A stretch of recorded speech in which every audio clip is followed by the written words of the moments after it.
বৰবাম দিহিঙীয়া যুৱক সংঘ আৰু পয়ফুৰা লুংমুন ডুনচুন খামৰ সংঘৰ উদ্যোগত সমূহ গাঁওবাসীৰ সহযোগত টাই আহোমসকলৰ পবিত্ৰ উৎসৱ মেডাম মেফিৰ সোণালী জয়ন্তী বৰ্ষ দিনজোৰা কাৰ্যসূচীৰে অনুষ্ঠিত কৰা হয়।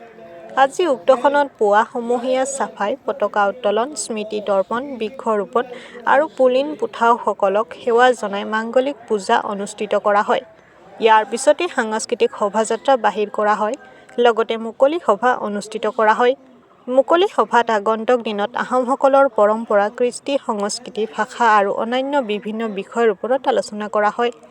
আজি উক্তখনত টাই আহোমসকলৰ জ্যেষ্ঠ গণ্যমান্য ব্যক্তিসকল উপস্থিত থাকে।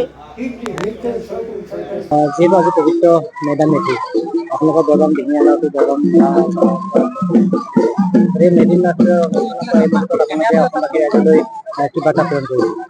মই প্ৰথমে সমূহ দিহিঙীয়া গাঁওবাসী ৰাইজৰ হৈ অসমৰ ৰাইজলৈ এটা আজি পবিত্ৰ মেডাম মেফি অনুষ্ঠানৰ যোগেদি এটা সংবাদ দিব বিচাৰিছোঁ যে চাউলুং চুকাফাই যি বৰ অসম হাতৰাজ মাৰি যি এক ৰাজ কৰিছিলে, বৰ অসম গঢ়িছিলে, সকলোৰে লগত যাতে যেনেধৰণে শান্তি সম্প্ৰীতিয়ে এখন বৰ অসম গঢ়িছিলে, সকলোৱে যাতে এই মেডাম মেফিৰ দিনতে সকলোৱে প্ৰতিজ্ঞা লয় যেন অসমৰ পৰা যিমানবোৰ অপায় অমংগল হৈছে, যি বিভিন্ন মানুহ জাতি জনগোষ্ঠীৰ মাজত যি ভেদাভেদ হৈছে, সেই ভেদাভেদ যেন দূৰ হয় তাৰ কাৰণে কামনা কৰিছোঁ।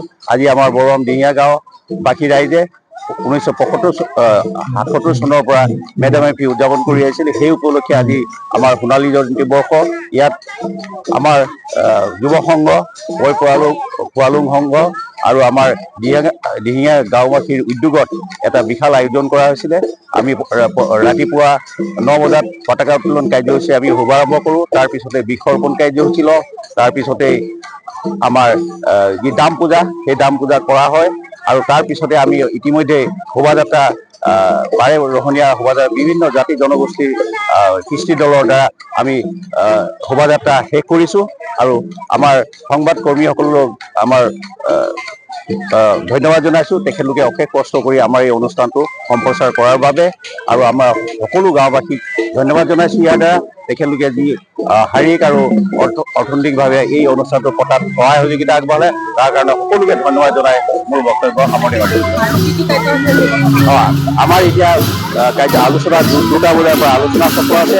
তাৰপিছত ৰাতি 7টাৰ পৰা আমাৰ সাংস্কৃতিক সন্ধিয়া আছে। সাংস্কৃতিক সন্ধিয়াৰ বিশেষ আকৰ্ষণ হ'ল পিঠিৰাণী বৰগোহাঁই। তেখেতে আজি সাংস্কৃতিক সন্ধিয়াত তেখেতৰ শুৱলা গীতেৰে সকলোকে আনন্দিত কৰিব বুলি আশা ৰাখিছোঁ।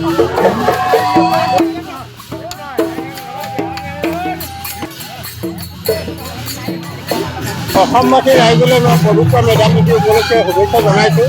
আজি আমাৰ বৰবাম দিহিঙীয়া গাঁৱত আজি সোণালী জয়ন্তী বৰ্ষ। ইয়াত 50 বছৰে, বিগত 50 বছৰে আমি মেডাম মেফি উদযাপন কৰি আহিছোঁ আৰু আমাৰ যিসকল কাম কৰা আছে পুলিন পুঠা সকলোৰে পৰা আমি আশীৰ্বাদ বিচাৰিছোঁ। সকলোৱে যাতে একত্ৰিতভাৱে থাকিব পাৰোঁ, শান্তিৰে থাকিব পাৰোঁ, কুশলে থাকিব পাৰোঁ। চাউলুং চুকাফাই ইয়াত অসমত ভৰি দিয়ে বিভিন্ন জাতি জনজাতি একত্ৰিত হৈ বৃহত্তৰ অসমীয়া জাতি গঠন কৰিছিল আৰু সেয়াই আজি ইয়াত প্ৰতিফলন হৈছে। ইয়াতো বিভিন্ন জাতি জনজাতিয়ে শোভাযাত্ৰাত অংশগ্ৰহণ কৰিছে। আমি এই যদিও আহোমৰ পৰম্পৰা পালন কৰিছোঁ, আমি সকলো বৃহত্তৰ অসমীয়া জাতি আমি একত্ৰিতভাৱে জীয়াই থকাটো আমি কামনা কৰিছোঁ। খুব ভাল লাগিলে। মোৰ একেবাৰে জন্মস্থান, কাৰণ মোৰ গাঁওখনৰ দাঁতি কাষৰীয়া অঞ্চলেই হ'ল বৰবাম দিহিঙীয়া গাঁও আৰু এটা ঘৰুৱা অনুষ্ঠানত উপস্থিত থাকিবলৈ পাই বিৰাট ভাল লাগিছে। এই সুযোগতে বৰবাম দিহিঙীয়া গাঁও সমূহ ৰাইজক বহুত বেছি ধন্যবাদ জ্ঞাপন কৰিছোঁ।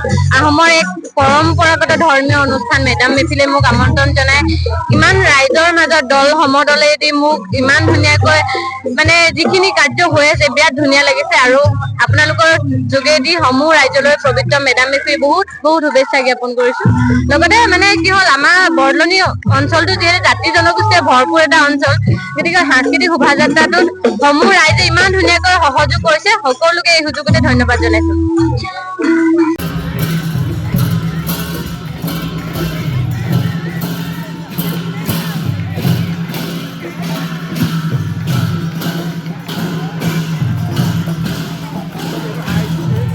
গগৈ, যোগেশ চুতীয়া, ভৰত চুতীয়া, দীপেন গগৈ ওৰফে দেওকম, বনমালী গোহাঁই, বিনন্দ গোহাঁই, চন্দ্ৰ গগৈ, মনোজ গগৈ, দিনজ্যোতি সন্দিকৈ, দীপেন বৰুৱা, কিৰিটি গোহাঁই, শশাংক গগৈ, ৰেৱত গগৈ, পল্লৱ দিহিঙীয়া, মনোজ গগৈ, দেৱজিৎ সোণোৱাল, মিণ্টু গগৈ, ভূমিধৰ গগৈ, জিন্তু বৰুৱা, উৰপে পাপু, দীপাংকৰ বৰা, অজিত গগৈ, চঞ্চল বৰুৱা, দুলাল বৰুৱা, সন্ময় গগৈ, ৰমেন বৰুৱা,